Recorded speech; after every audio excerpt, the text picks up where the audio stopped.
अस्सलाम वालेकुम स्टूडेंट्स। तो हम एफएससी पार्ट 1 की फिज़िक्स का सेकंड चैप्टर कर रहे हैं, जिसके एक्सरसाइज शॉर्ट क्वेश्चन हम कर रहे हैं।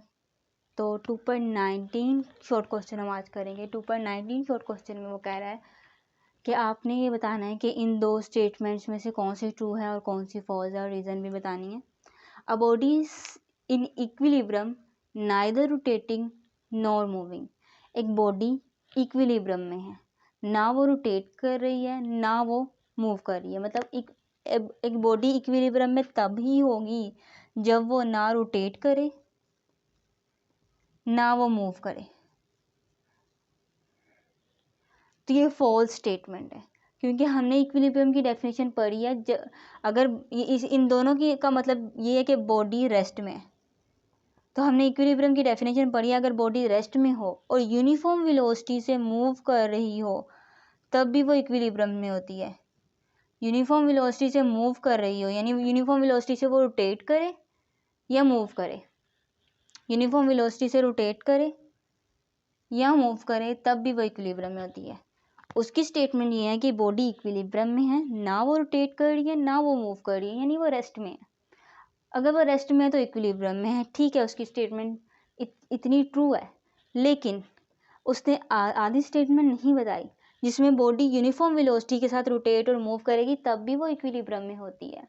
ये स्टेटमेंट उसने नहीं बताई, तो ये फॉल्स हुई। Because in dynamic equilibrium a body में रोटेट और मूव विद यूनिफॉर्म वेलोसिटी। तो बॉडी यूनिफॉर्म वेलोसिटी से रोटेट भी कर सकती है, मूव भी कर सकती है। इस कंडीशन को हम स्टैटिक इक्विलिब्रियम कहते हैं और इस कंडीशन को हम डायनामिक इक्विलिब्रियम कहते हैं। तो डायनामिक इक्विलिब्रियम वाली कंडीशन उसने स्टेट नहीं की और वो अपनी डेफिनेशन को इक्विलिब्रियम की डेफिनेशन कह रहा है, जो कि फॉल्स हुई।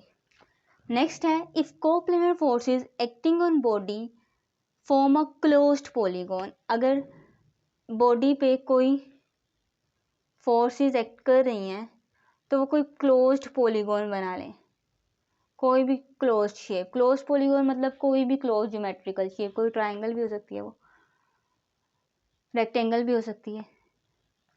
तो उसने कोई बॉडी पे फोर्सेस एक्ट कर रही हैं, उन्होंने क्लोज्ड पॉलीगॉन बनाई। और हम पढ़ चुके हैं पिछले शॉर्ट क्वेश्चंस में कि जब कोई भी क्लोज्ड शेप बन रही हो तो रिजल्टेंट वेक्टर 0 होता है, क्योंकि जो लास्ट वेक्टर का हेड है वो फर्स्ट वेक्टर के टेल से कोइंसाइड कर जाता है और हमें रिजल्टेंट वेक्टर ड्रा करने के लिए स्पेस ही नहीं बचती। If coplanar forces acting on body from closed polygon, तो क्लोज्ड पॉलीगॉन बना रही हैं जो फोर्सेस हैं। The body is said to be in equilibrium, तो बॉडी इक्विलिब्रियम में है, यानी रिजल्टेंट 0, यानी रिजल्टेंट फोर्स 0 है। रिजल्टेंट फोर्स बॉडी पे 0 है, ये कहना चाह रहा है वो। The statement is true, the first condition of equilibrium is satisfied and body is said to be in translational equilibrium. First condition satisfy हो रही है। फर्स्ट कंडीशन ये कहती है कि बॉडी पे सम ऑफ ऑल फोर्सेस 0 होनी चाहिए। तो ये देखें, सम ऑफ ऑल फोर्सेस 0 है। सम ऑफ ऑल फोर्सेस 0 हो तो बॉडी ट्रांसलेशनल इक्विलिब्रियम में होती है, क्योंकि ट्रांसलेशन इक्विलिब्रियम की ये कंडीशन है कि जब बॉडी पे सम ऑफ फोर्सेस 0 हों और बॉडी का एक्सेलरेशन जो है वो भी 0 हो, ट्रांसलेशन एक्सेलरेशन 0 हो, तब बॉडी ट्रांसलेशनल इक्विलिब्रियम में होती है। इसलिए ये कंडीशन ट्रू है कि बॉडी ट्रांसलेशनल इक्विलिब्रियम में होगी। क्वेश्चन 2.20 में कहता है कि एक पिक्चर है, उसको हमने सस्पेंड किया है from wall by 2 string, 2 string के साथ। एक पिक्चर को हमने सस्पेंड किया है वॉल के साथ 2 स्ट्रिंग के ज़रिए, तो ये हमने सस्पेंड कर दिया।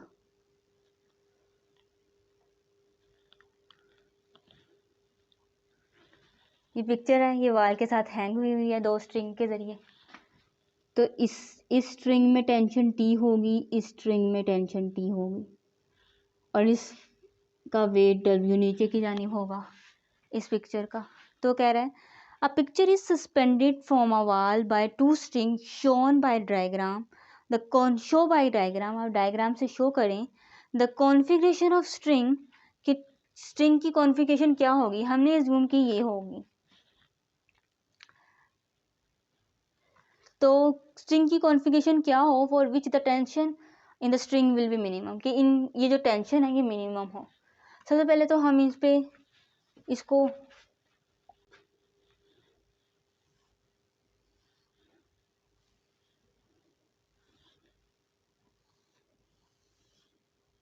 लगने वाली सारी फोर्सेस फाइंड कर लेते हैं। पहले ये टेंशन इस जानिब है, ये टेंशन इस जानिब है।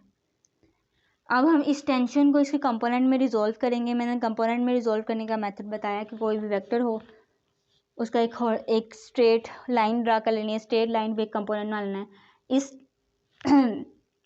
वेक्टर के साथ एक 90 डिग्री का एक और वेक्टर ड्रा करना है, ये इसका एक कंपोनेंट हो जाएगा, ये कंपोनेंट हो जाएगा। इस तरह मैं भी एक स्ट्रेट लाइन ये ड्रा कर लेती हूँ,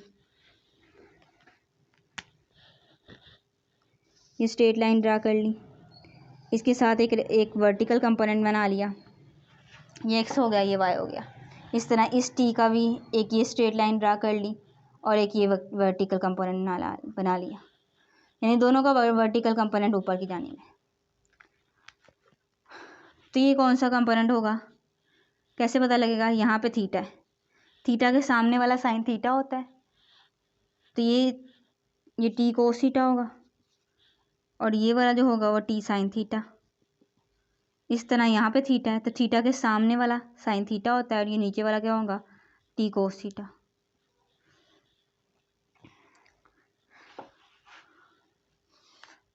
अगर मैं सही से लिखूँ इनको, T sine theta, T cos theta, T cos theta, T cos theta, ये वाला भी टी कोस थीटा और ये टी साइन थीटा।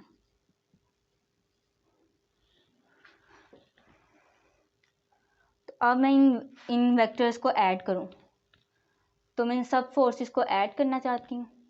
तो एक्स एक्सिस के अलोंग लगने वाली सारी फोर्सेस को ऐड कर लूँगी। मैंने समेशन ऑफ फोर्स फाइंड करना है, तो मैं summation of F X find करूँगी पहले, फिर summation of F Y find करूँगी। एफ एक्स 0 आएगा और एफ वाई 0 आएगा, तब वो इक्विलिब्रियम में होंगी।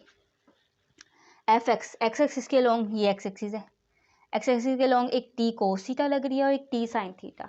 आप देख सकते हैं टी कोस थीटा इस डायरेक्शन में, टी साइन थीटा इस डायरेक्शन में। ये दोनों फोर्सेस एक दूसरे के ऑपोजिट हैं, यानी ये दोनों कोस थीटा है, दोनों कोस थीटा है, ये दोनों वेक्टर एक दूसरे के ऑपोजिट हैं, 180 डिग्री पे हैं, तो ये सब्ट्रैक्ट होंगे। T cos theta minus T cos theta is equal to 0, cut जाएंगे 0। इसका मतलब ये है कि एक्स एक्सिस के अलोंग कोई फोर्स नहीं लग रही है। वाई एक्सिस के अलोंग फोर्स फाइंड करेंगे। वाई एक्सिस के अलोंग ये फोर्स है, ये एक वेक्टर टी साइन थीटा इसका था, एक इसका था, दो वेक्टर्स मैंने ड्रा किए हुए हैं टी साइन थीटा, तो दो वेक्टर्स हैं टी साइन थीटा ऊपर की जानिब और नीचे वेट है। तो एफ वाई फाइंड करने के लिए मैं क्या करूँगी, T sine theta plus T sine theta plus W is equal to 0। अब 2t sine theta plus W is equal to 0। मुझे टेंशन फाइंड करनी है, यहाँ से तो टेंशन नहीं निकली ना, यहाँ से निकालेंगे, सॉरी माइनस डब्ल्यू आएगा,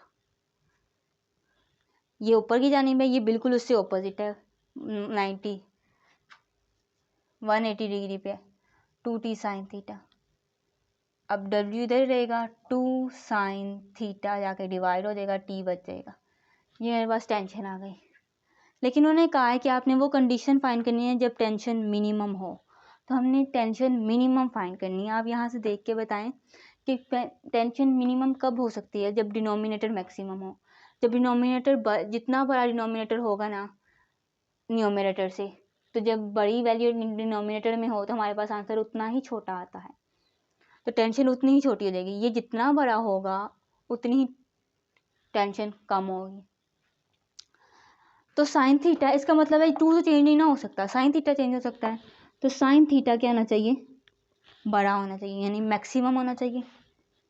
और साइन थीटा की मैक्सिमम वैल्यू क्या होती है, 1 से बड़ा नहीं हो सकता साइन थीटा। ये हम जानते हैं। तो sine theta is equals to 1, ये साइन उधर जाके इन्वर्स हो जाएगा, थीटा साइन इन्वर्स 190 डिग्री के इक्वल होता है, तो theta is equals to 90 degree आ जाएगा। ये हमें ओरिएंटेशन पता लग गई हुई है कि उन्होंने कहा था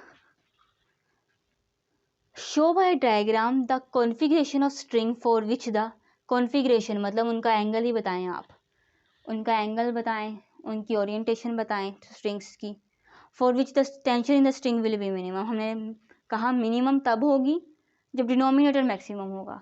डिनोमिनेटर मैक्सिमम कैसे हो सकता है, 2 तो कांस्टेंट है, साइन थीटा मैक्सिमम होगा, साइन थीटा मैक्सिमम 1 के इक्वल होता है साइन मैक्सिमम, तो sine theta is equals to 1, sine inverse मतलब थीटा 90 निकल आया हमारे पास। अगर थीटा 90 थीटा 90 आ गया तो इसका मतलब ये हुआ, अगर हम इसको पुट करें t is equals to W/2, sine theta किसके इक्वल है, 1 के इक्वल है, मैंने अभी एज्यूम किया है साइन थीटा 1 के इक्वल है, तो t is equals to W/2। अब हमने डायग्राम से शो करना था कि इसकी कॉन्फ़िगरेशन क्या होगी।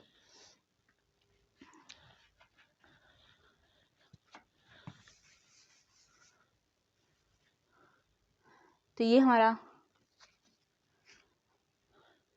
सबसे पहले आपने ये स्टेप करना है, फर्स्ट स्टेप, ये सेकंड स्टेप होगा आपका, ये थर्ड स्टेप होगा, ये फोर्थ स्टेप होगा। उसके बाद आप रिजल्ट लिखेंगे, थीटा क्या है 90 डिग्री, इसका मतलब हमने डायग्राम से शो करना है कि थीटा क्या होना चाहिए, यानी टेंशन स्ट्रिंग जो होंगे वो 90 डिग्री पे होने चाहिए। तो जो हमने पहले कॉन्फ़िगरेशन ड्रा की थी वो रॉन्ग थी, ये कॉन्फ़िगरेशन नहीं होगी, ये कॉन्फ़िगरेशन होगी। इसी कॉन्फ़िगरेशन में टेंशन मिनिमम हो सकती है स्ट्रिंग्स में। तो हम कहेंगे the tension in the string will be minimum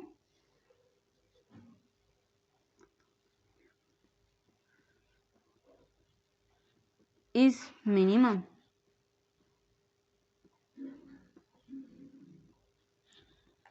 if the strings are vertical.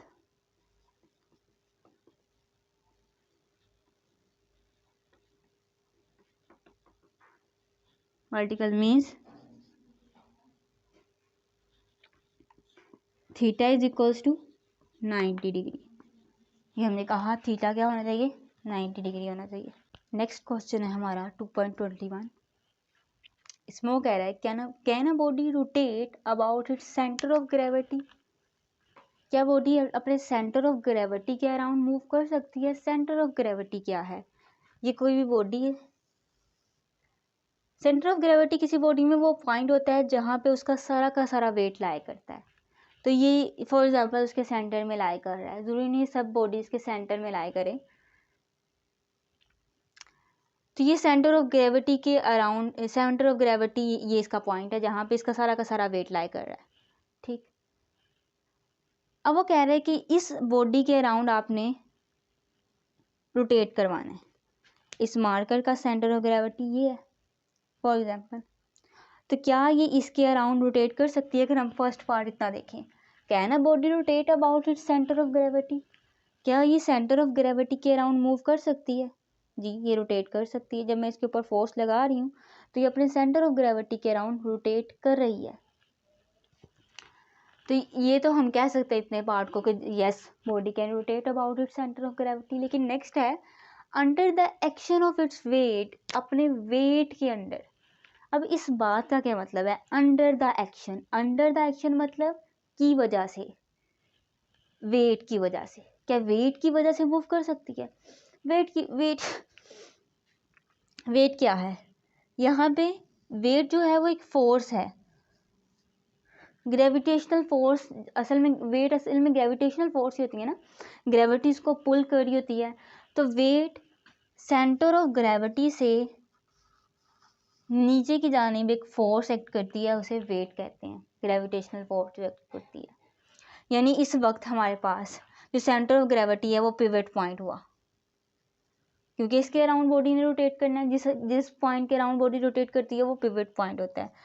तो centre of gravity pivot point हो गया। वेट जो है वो नीचे की जानिब है, वेट एक फोर्स है, तो वो कह रहा है कि वेट की वजह से रोटेट करेंगे, यानी फोर्स की वजह से बॉडी रोटेट करती है। तो यहाँ पे जो वेट है वो फोर्स है, क्योंकि उसने कहा है कि बॉडी वेट की वजह से रोटेट करेगी। तो फोर्स वेट, वेट हो गई वो फोर्स हो गई। अब इस वेट की वजह से क्या ये बॉडी रोटेट कर सकती है, वो ये क्वेश्चन पूछ रहा है सेंटर ऑफ ग्रेविटी के अराउंड। तो हम कहेंगे कि देखें ये जो सेंटर, ये पिवट पॉइंट है, ये line of action of force है, ठीक है। पिवट पॉइंट से line of action of force के दरमियान का फासला, line of action of force क्या है, यहाँ पे, यहाँ पे फोर्स एक्ट कर रही है, यही पिवट पॉइंट है। ये मैंने आपको बताया हुआ है पहले कि जब डोर है उसका ये पिवट पॉइंट है, क्योंकि इसके अराउंड रोटेट करता है। ये इसका पिवट पॉइंट है, ये इसके ऊपर यहाँ पे आप फोर्स लगाते हैं, तो यहाँ से यहाँ के दरमियान का फासला, यानी जहाँ पे फोर्स लगा रहे हैं वहाँ से जिसके अराउंड बॉडी रोटेट कर रही है वहाँ तक का फासला जो होता है वो मूवमेंट आर्म होता है। तो यहाँ पे जो मूवमेंट आर्म है, लेकिन अगर यही फोर्स मैं इधर की बजाय, इस एंड की बजाय इधर लगाना शुरू कर दूँ, पिवट पॉइंट पे लगाना शुरू कर दूँ, क्या दरवाज़ा रोटेट करेगा? नहीं करेगा। क्यों नहीं करेगा? इसकी रीज़न हम ये कहते हैं कि जो मोमेंट आर्म होता है वो ज़ीरो हो जाता है। मोमेंट आर्म ज़ीरो हो गया ना, जहाँ पे फोर्स लग रही है और जो पिवट पॉइंट है उसके दरमियान का फासला मोमेंट आर्म होता है, तो मोमेंट आर्म तो यहाँ पे ज़ीरो हो गया। तो इसमें भी यही केस है, इस पॉइंट के अराउंड बॉडी ने रोटेट करना है, तो ये पिवट पॉइंट है और इसी पॉइंट पे फोर्स लगेगी, इसी पॉइंट पे वेट एक्ट करता है ना, यहीं पे वेट एक्ट करता है, इसी पॉइंट पे फोर्स लगेगी। तो दोनों क्या होंगे, इस दौरान मोमेंट आर्म तो हमें मिलेगा ही नहीं, मोमेंट आर्म यहाँ पे ज़ीरो हो जाएगा। तो मोमेंट आर्म ज़ीरो हो जाएगा तो हम कहेंगे line of action of force passes through pivot point. हम कहते हैं ये जो line of action of force होती है ना, ये यहाँ पे फोर्स एक्ट कर रही है ना, जहाँ पे फोर्स एक्ट करती है उसको line of action of force कहते हैं। अब ये फोर्स उठ के यहाँ आ गई, तो line of action of force pivot point से पास कर रही है। तो line of action of force passes through pivot point. Pivot point क्या है हमारा? Centre of gravity. तो line of action of force pivot point से पास कर रही है, तो मूवमेंट आर्म इस दौरान क्या हो जाएगा? ज़ीरो हो जाएगा। फोर्स अगर पिवट पॉइंट पे एक्ट करे तो उस दौरान मूवमेंट आर्म ज़ीरो हो जाता है। तो हम इसके टॉर्क के फॉर्मूले से कहेंगे कि T is equal to L F, L zero हो गया, मूवमेंट आर्म ज़ीरो हो गया, मूवमेंट आर्म ज़ीरो हो गया तो टॉर्क ज़ीरो हो गया, मतलब बॉडी रोटेट नहीं कर सकती, तो टॉर्क विल बी ज़ीरो। तो no, it is not possible. Body centre of gravity के अराउंड तो रोटेट कर सकती है, लेकिन बॉडी सेंटर ऑफ ग्रेविटी के अराउंड अपने वेट की वजह से रोटेट नहीं कर सकती। तो हमारा जो 2.21 यानी 2.21 जो शॉर्ट क्वेश्चन है, ये बोर्ड पॉइंट ऑफ व्यू से बहुत इंपॉर्टेंट है, इसलिए आपने इसे अच्छे से करना है। लेकिन जो 2.19 और 2.20 है, ये बोर्ड पॉइंट ऑफ व्यू से इंपॉर्टेंट नहीं है, इसलिए अगर आप इसे स्किप करना चाहें तो कर सकते हैं इन दोनों को।